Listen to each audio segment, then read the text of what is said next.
Rieccoci, Primus Inter Pares, consueto appuntamento del mercoledì, gruppo TV7, come di consueto vi ricordo che siamo in diretta sulla pagina Facebook. L'ospite, l'avete visto questa sera, è Francesco Montalvo, amministratore delegato dell'Aspia Service. Perché? Perché ci racconta come funziona la grande distribuzione, la qualità, la merce, il personale e tante altre cose che ora vi racconteremo. Siamo rimasti prima della pubblicità alla domanda, la concorrenza, se così si può definire, dei discount, dove il prezzo è davvero molto più basso rispetto alla grande distribuzione normale, definiamola così.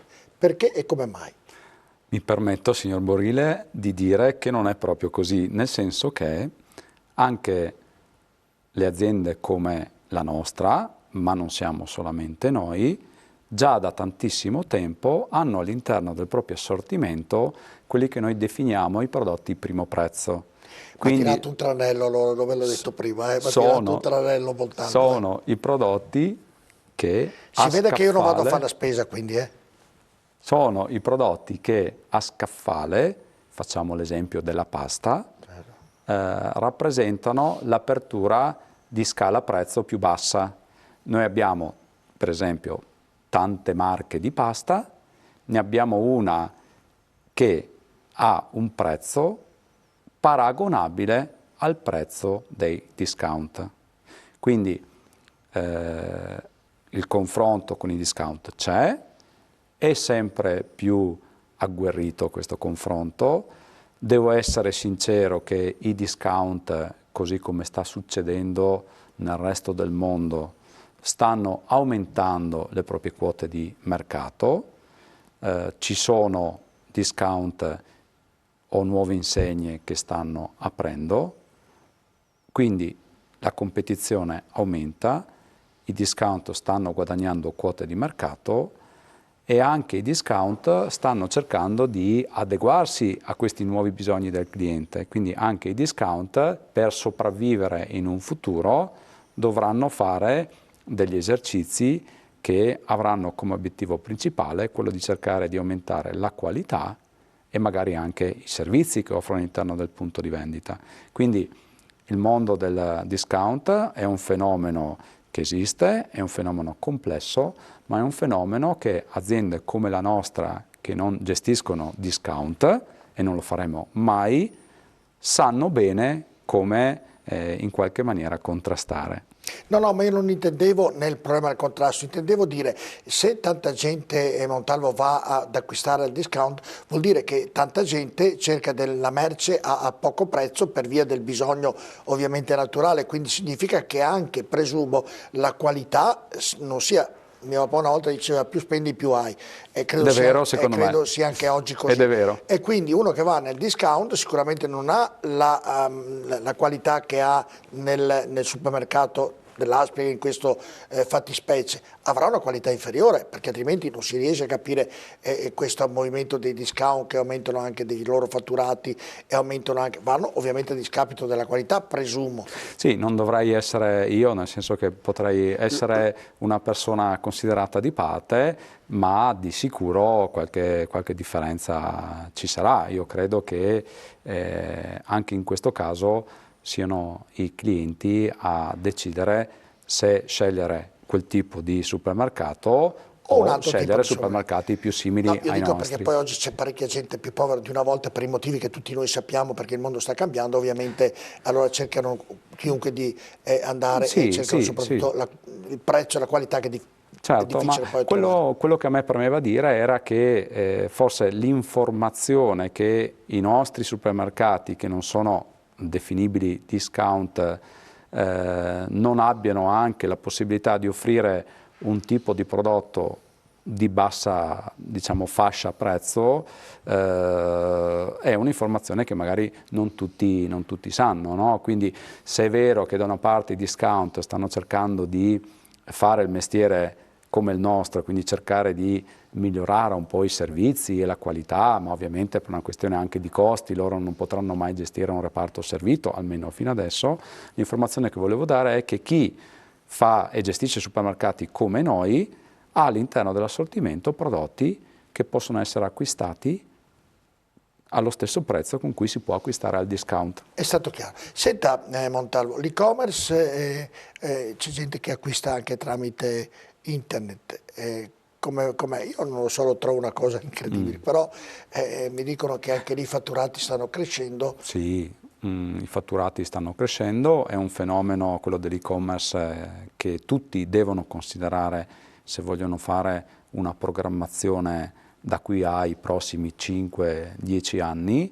Di sicuro quello che io penso è che l'e-commerce riferito in maniera specifica al prodotto alimentare non è in questo momento un fenomeno così diffuso e credo che in un futuro possa aumentare l'e-commerce sull'alimentare, ma il tutto procederà in maniera molto lenta dal nostro punto di vista.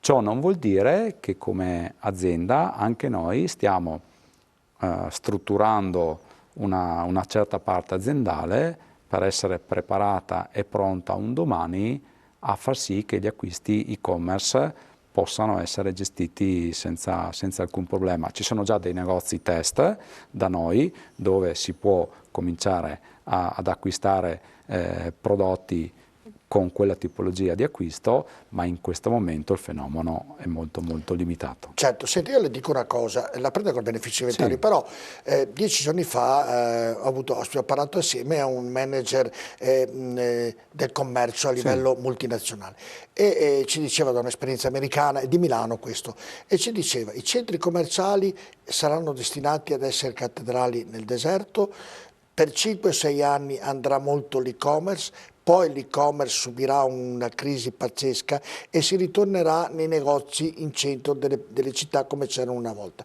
Secondo lei è una previsione credibile o è una fantasia questo che studia questi sistemi che mi ha raccontato?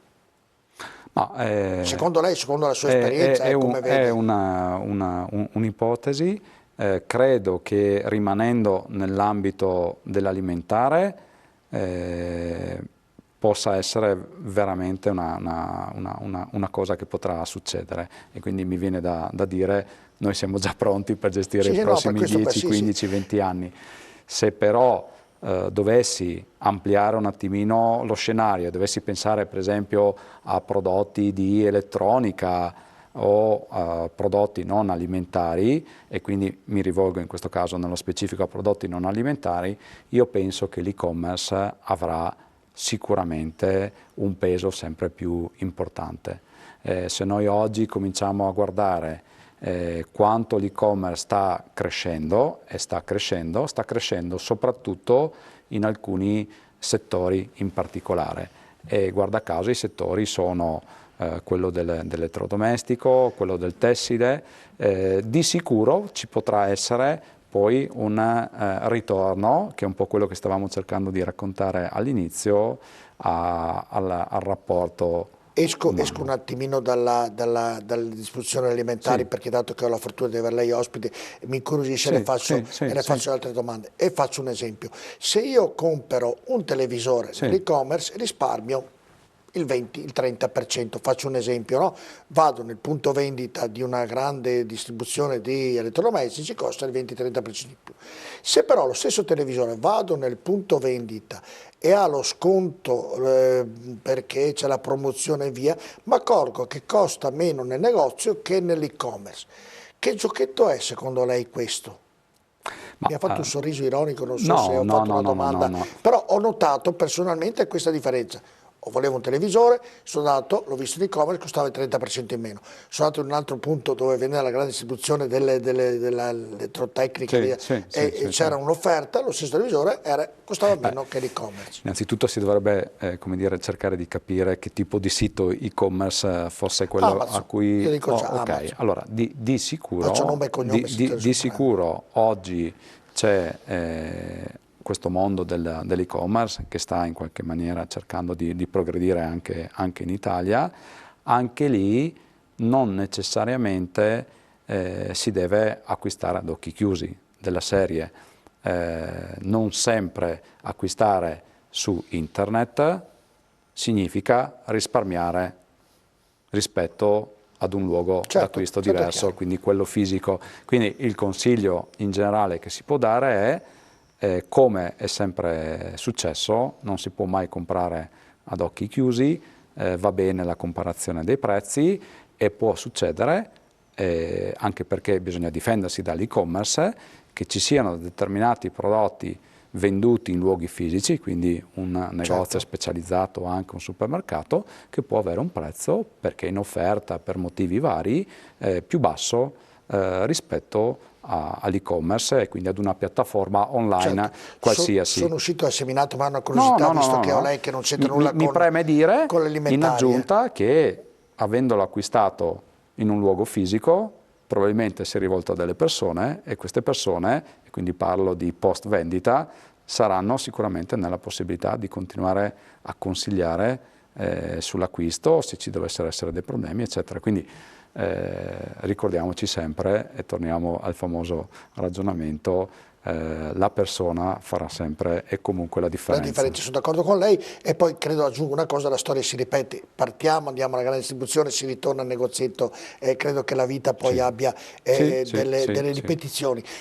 Senta, invece mi racconti le offerte. Sì. In molti supermercati ci sono le offerte, oggi offriamo le mozzarelle a 1,20 € invece che 2 euro. Ecco, dove nascono queste offerte? Vanno a discapito della qualità No, oppure cosa succede? no. Le dico, nel messaggio che mi arrivano, guarda, devi stare attenti a certi supermercati perché hanno le offerte, riacquistano perché ci sono in scadenza, quindi devi stare attento a guardare la scadenza. Ecco, cerchi di spiegare al telespettatore, all'utente che viene nei supermercati, avere la certezza che comunque, anche se c'è un'offerta, ci rimette in parte il supermercato, ma la merce è sempre di ottima qualità. Sì, allora, in termini generali, i prodotti in offerta proposti da aziende di grande distribuzione alimentare come la nostra sono prodotti tali e quali quando non sono in offerta. Quindi si mette un prodotto in offerta perché si è riusciti ad avere un accordo con il produttore, con l'industria, e il più delle volte in parte c'è un investimento che, come si potrebbe dire, viene suddiviso fra le parti e poi sta sicuramente nella voglia dell'azienda, in questo caso della nostra azienda, di investire del proprio margine a livello di proposta per far sì che i prodotti possano essere messi in offerta ad un prezzo anche particolarmente conveniente. Ecco, mi dicevano, e le dico papale, se uno va nella grande distribuzione e va ad acquistare solo la merce che serve per vivere Sì. quotidianamente, i supermercati potrebbero, la grande distribuzione potrebbe chiudere. È vero questo detto? Oppure, cioè voglio dire, fanno talmente un prezzo risicato per accontentare e tutelare il cliente che se non acquistano anche altro potrebbe chiudere il supermercato. È vero questo che si dice oppure... Beh, diciamo che in termini generali aziende come la nostra offrono quasi 20.000 articoli nel proprio assortimento, Quindi quindi è normale che ci sia la possibilità di che l'articolo civetta, insomma, acquistare di tutto. Di sicuro, così come è sempre stato, abbiamo questi, diciamo, prodotti o queste merceologie che sono ovviamente più attrattive rispetto ad altro e che giustamente, proprio perché fanno parte della spesa quotidiana, cerchiamo di offrire al miglior prezzo ogni giorno. Senta, diceva avete molti prodotti all'interno del supermercato. Sì. Ecco, i vostri, quelli che acquistano i vari prodotti, sono divisi per settore, esempio il buyer colui che acquista ovviamente la merce, acquista la carne, c'è il buyer che acquista il pesce, il buyer che acquista, che ne so, la pasta. Ogni articolo ha un proprio buyer oppure il tutto va sotto un'unica piramide dove c'è un unico responsabile negli acquisti? Beh, la struttura organizzativa degli acquisti è una struttura abbastanza complessa. Per rispondere puntualmente la risposta è sì, nel senso che per cercare di avere il miglior assortimento e la migliore competenza in termini di acquisto, la nostra struttura organizzativa è suddivisa per mondi merceologici, quindi c'è chi compra e si preoccupa di costruire gli assortimenti, per esempio del pesce, c'è una persona diversa per la carne, c'è una persona diversa per pasta o per aggregati merceologici. Quindi cerchiamo, ognuno ha il proprio ruolo. cerchiamo di specializzare. Se io voglio introdurmi in una grande distribuzione e vendere un mio prodotto, devo andare dallo specifico buyer oppure cosa devo fare? Per esempio io faccio la pasta, che ne so, mi viene a fare, e voglio vendere a livello di grande distribuzione. Vado, faccio l'offerta e chi deciderà se la mia pasta è buona o non è buona? Oppure ci sono altre motivazioni in modo tale che io diventi un cliente della grande distribuzione, insomma. Sì, allora bisogna sicuramente rivolgersi al buyer, noi lo definiamo category per dare questo senso di maggiore specializzazione e competenza all'acquisto del settore merceologico in particolare. Quindi il percorso da fare è proporsi alla nostra azienda, proporsi alla persona che si occupa nello specifico di acquistare quella merceologia e da lì poi inizia il famoso confronto. Confronto che deve necessariamente partire da quanto questo prodotto possa essere gradito o meno al cliente finale. Perché qui oramai... Quindi bisogna fare delle prove, mi scusi Montalvo. Cioè io dico, le do la pasta, sì, mi interessa il prezzo che lei mi fa, e mi dice però devo provarla per un mese e vedere se ha mercato, insomma. Allora, diciamo che ci possono essere due tipi di pasta per cercare di sintetizzare. La pasta di un marchio molto conosciuto, e lì oramai la trattativa e il confronto continua da anni e anni e anni, no?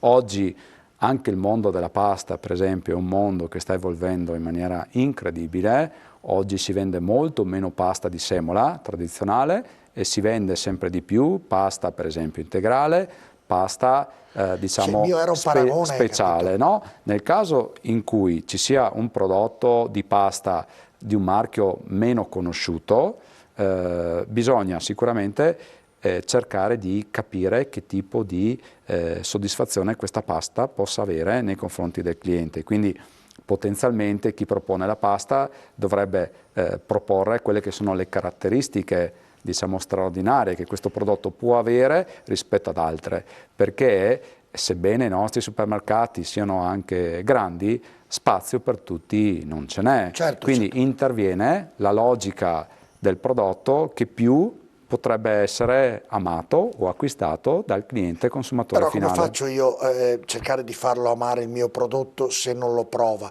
Cioè la domanda mia è, io vengo, le do un prodotto che ha rapporto qualità-prezzo buono, ottimo, se qualcuno non lo prova come faccio, al di là che lei non c'è lo spazio all'interno del punto vendita o dei punti vendita, come faccio io buyer sapere che il suo o la mia merce è di qualità? Beh, diciamo che... La provate? Cioè, questo sì, allora provare sì, c'è una fase diciamo precedente all'acquisto del prodotto e quindi alla negoziazione contrattuale che dovrebbe prevedere che questo prodotto nuovo possa essere in qualche maniera testato dai nostri buyer, quindi ci sono delle volte anche dei panel di consumatori che noi utilizziamo per proprio provare... Tipo cavie? Non cavie in questo caso, sto scherzando, però il principio è quello, cioè quindi si va a testare anche l'indice di gradimento, no? È simpatico perché da noi in azienda, proprio perché teniamo molto alla professionalità e alle conoscenze anche di chi compra la pasta, chi compra da noi la pasta, ma per continuare a fare l'esempio della pasta, deve essere un profondo conoscitore di tutte le caratteristiche anche organolettiche del prodotto, deve avere una certa predisposizione alla prova, quindi è un meccanismo complesso, ma quello che a me interessa dire è bisogna poi riuscire a provare il prodotto, quindi c'è una fase di prova prima della vendita e poi se chi propone la pasta è stato così bravo da far sì che si possa in qualche maniera acquistare il prodotto per metterlo sui nostri scaffali, sarà poi il consumatore finale, quindi il cliente, a determinare il successo o meno di questo prodotto, Ecco. perché non essendoci troppo spazio è ovvio che si tiene il Però prodotto guardi che Montalvo, lei sta dando è più gradito. una garanzia della sua azienda che è davvero importante in questa trasmissione. Sembra così, però sta dando una garanzia Grazie. che la vostra azienda lavora con molta serietà. Senta, a un certo punto poi la merce scade, specialmente il fresco ovviamente. Cosa ne fate di tutta quella merce che scade? La buttate via, la date ai poveri? La Cosa ne diamo ai fate? poveri. La nostra è una delle forse aziende che per prima hanno adottato questo metodo. Le immagini, facciamo 2 miliardi di giro d'affari, solo 1 miliardo 700 e rotte milioni di euro all'anno solo con le nostre 235 filiali a gestione diretta. Provi ad immaginare quanta merce può raggiungere la data di scadenza, ok, indicata dal fornitore. C'è poi da dire un'altra cosa, a maggiore garanzia, sempre perché vogliamo essere i migliori proprio in termini di qualità, noi abbiamo delle regole interne. Noi per esempio ritiriamo il latte piuttosto che le uova, piuttosto che lo yogurt, un giorno o 2 giorni prima, dipende dal tipo di prodotto, prima della loro scadenza, che viene di solito impressa sulle confezioni. Quindi vuoi perché il prodotto raggiunge diciamo la scadenza, vuoi perché lo togliamo anche prima dalla vendita, puoi immaginare quanta merce saremmo costretti a buttare nelle scovazze, si dice dalle mie parti. Sì. La nostra azienda da tempo ha deciso di recuperare tutti questi prodotti prima della loro scadenza naturale, perché per scelta li ritiriamo anche prima in certi casi, e far sì che le onlus presenti in tutti i territori dove la nostra azienda è presente si organizzi per venire a raccogliere la merce che noi prepariamo, che sta per scadere, ma che non facciamo scadere, e che invece diamo a queste onlus che a loro volta poi si occupano di portare questo cibo A chi ne ha ai più bisogno. poveri. Senta Montalvo, non so se avete in questo dato, però tanti anni di esperienza sicuramente a grandi numeri lo avete. E la percentuale dei 2 miliardi nel fatturato, quant'è quello che poi viene dato alle onlus e ai poveri? Avete fatto un bilancio, un conto, ovviamente presumo sia stato fatto. Quanto in percentuale si può calcolare? Dio, è È un un dato che dato... però se non mica male dire il 2% di quello viene dato alle sì, onlus, non sì, ma è... noi questo calcolo l'abbiamo fatto e diciamo parliamo di numeri veramente, veramente importanti. Se poi riusciamo a mandare la pubblicità, la mia promessa è che mi documento, perché questa informazione Ma l'avevo lei anche ho già capito che vuole rubarmi presa. il posto. No, no, no, Vuole no, no, no, rubarmi il no. Voglio dare posto? delle informazioni No, sto corrette scherzando, e Montalvo, quindi sì. la mia promessa è che do un occhio al numero e poi glielo No, riferisco perché è carino, in perché maniera puntuale. fa onore sicuramente Sì, merito alla vostra sì, azienda, sì. che quello che ha detto poc'anzi, cioè che un giorno prima della scadenza il vostro materiale lo togliete dai scaffali per darlo alle onlus, è un merito che va valorizzato e va detto pubblicamente, perché è un grande merito, Sì, non sì, è sì, mica sì. una robetta che Certo. uno dica, perché tutto cercano di venderlo addirittura il giorno dopo la scadenza. Voi lo togliete un No, giorno no, no, no, prima no. per darli alle La, onlus, la- questo è un merito che va... la nostra È un azienda è merito che sempre credo, stata attenta a mi queste scusi, è un cose. merito che vada pubblicizzato, credo vada pubblicizzato perché è un merito Sì. sicuramente Anche che... perché quando avrò raccolto il numero vedrà che è un numero veramente No, immagino significativo, che è un ma numero tanto importante, ma significativo. anche perché poi voi del solidale ne fate, sul sociale ne fate anche Sì. una vostra strategia, ho visto che aiutavate gli alberi che sono Sì, caduti, insomma avete in fatto questo delle momento iniziative abbiamo che... raccolto e consegnato al governatore Zaia, solo in Veneto, 100.000 euro in denaro, che poi è già stato consegnato l'assegno al governatore Zaia, e con questi soldi il governatore Zaia interverrà per come dire, favorire un progetto che ha l'obiettivo di rimboscare questi luoghi che sono stati distrutti da questo maltempo. Ecco, Montalvo, un'azienda importante come la vostra che vive e lavora per il territorio deve dare anche al territorio qualcosa. Voi mi sembra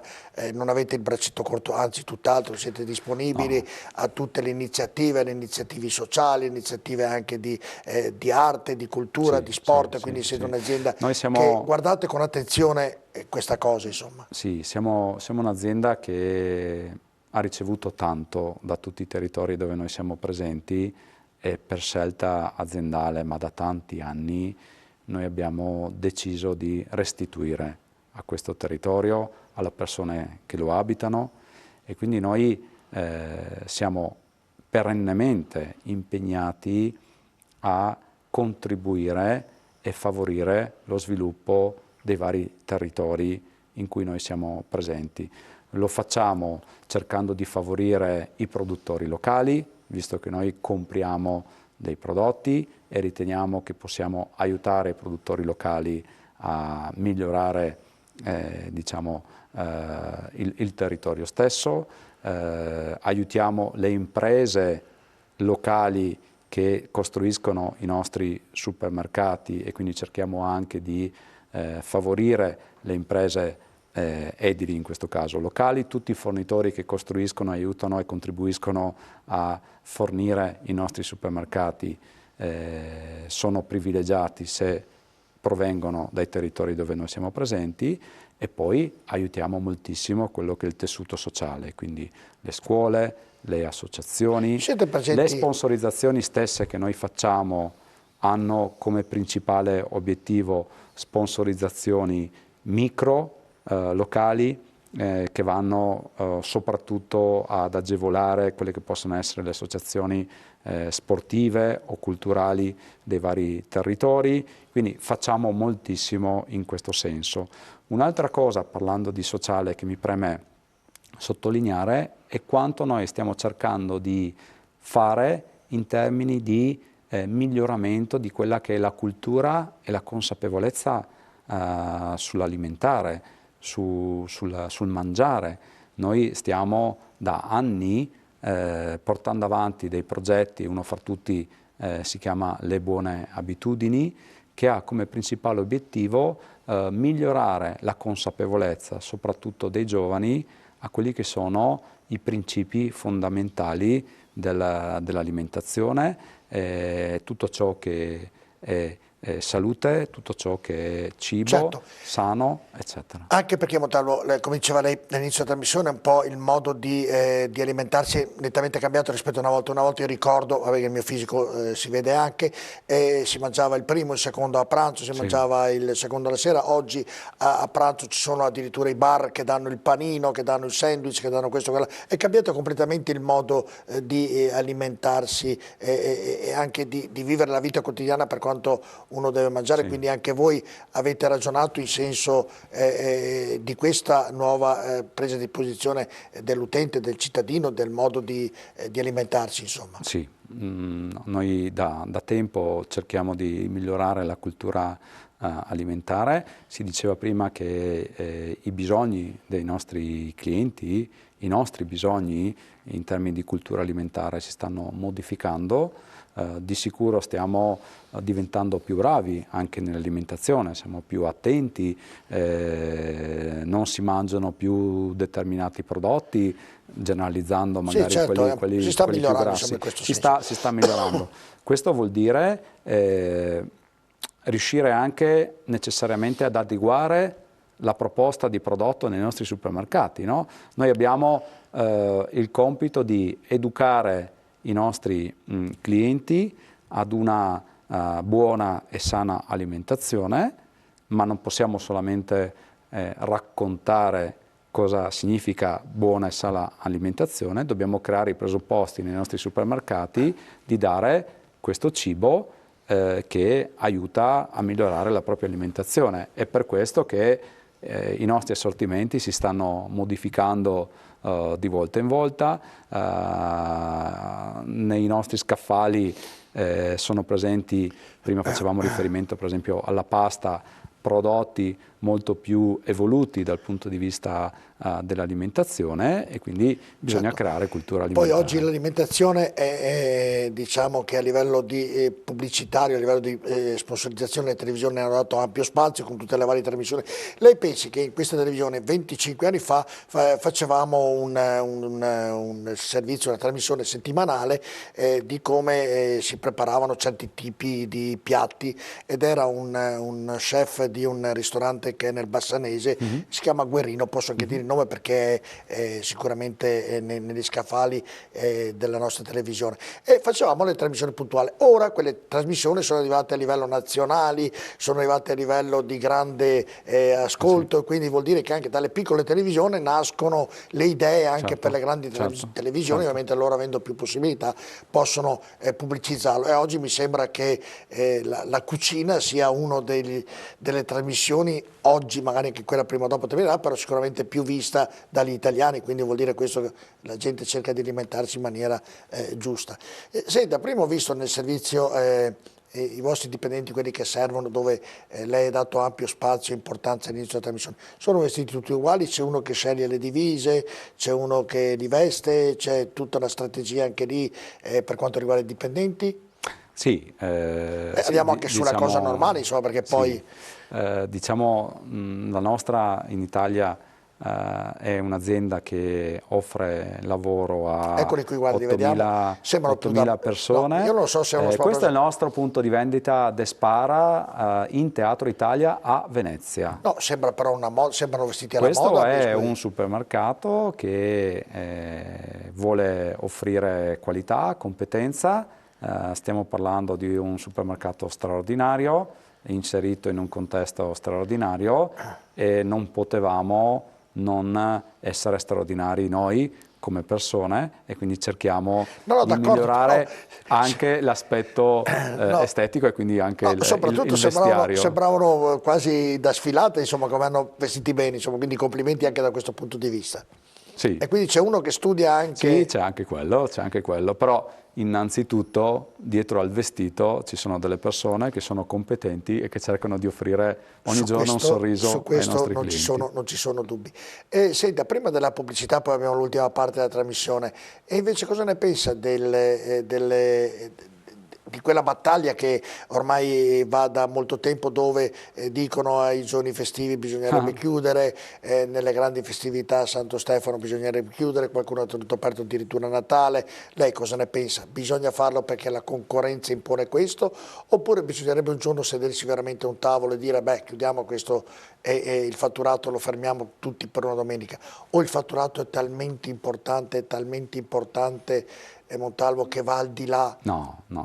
È qualcosa, c'è però che mi deve raccontare qui. Certo, è un tema, come dire, se vogliamo, di cui si sta discutendo molto. La risposta della nostra azienda è che noi vogliamo chiudere nei giorni festivi, quindi tutti hanno diritto a rimanere a casa nei giorni festivi. Mi preme precisare che invece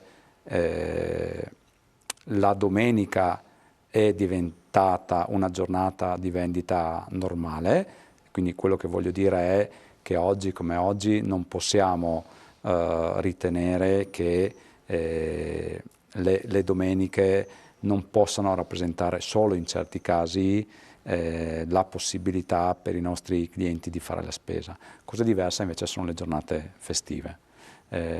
Noi siamo disponibili come azienda a metterci nel tavolo preposto e contribuire a prendere questa decisione, perché noi siamo favorevoli alla chiusura nelle giornate festive, quindi Natale, il primo dell'anno, il giorno di Pasqua, lei pensi che deve tenere chiuso. Lei pensi che qualcuno di chi lavora è anche contrario, perché dice io che non lavoro a tempo indeterminato nella grande distribuzione ma faccio servizio nel weekend, se mi tolgono di lavorare la domenica perdo i soldi per guadagnare, per studiare. Ma questo, allora, è difficile accontentare tutti. Questa è una considerazione corretta. Allora, a me preme precisare, una cosa sono le domeniche, una cosa sono i giorni festivi. Per essere chiaro, per noi nei giorni festivi si può e si deve chiudere, E quando si avrà il coraggio tutti insieme di farlo? prendere questa decisione... Ma la domenica non è un giorno festivo noi per lei? saremo... La domenica è un giorno un po' diverso. Allora, la precisazione... Ma è sempre festivo però. Sì, ma allora, le festività, diciamo quelle canoniche comandate, sono una cosa, le domeniche... dal punto di vista, diciamo, della gestione quotidiana anche del fare la spesa, possono essere una cosa diversa. Allora, ad oggi, da una parte, quindi parliamo del Natale, della Pasqua, Santo Stefano, il primo dell'anno, Ferragosto, il primo di maggio, il novembre, il primo novembre. Scusi, allora, queste per noi sono le festività. Certo, ma sono talmente tanto importanti queste 7-8 festività nell'anno in un budget, in un bilancio di un'azienda? Potrebbe anche essere, ma siccome non bisogna essere, tra virgolette, avidi o egoisti, se regolamentate le festività devono essere delle giornate in cui si può rimanere sicuramente a casa con i propri familiari. La giusta precisazione da parte nostra è che ci sono già, a prescindere dalle leggi, se lo permettono o meno, delle giornate festive fra quelle che ho appena elencato, dove la nostra azienda da sempre ha deciso di tenere chiuso. Non c'è mai stato un supermercato aperto a Natale nella nostra azienda. Okay?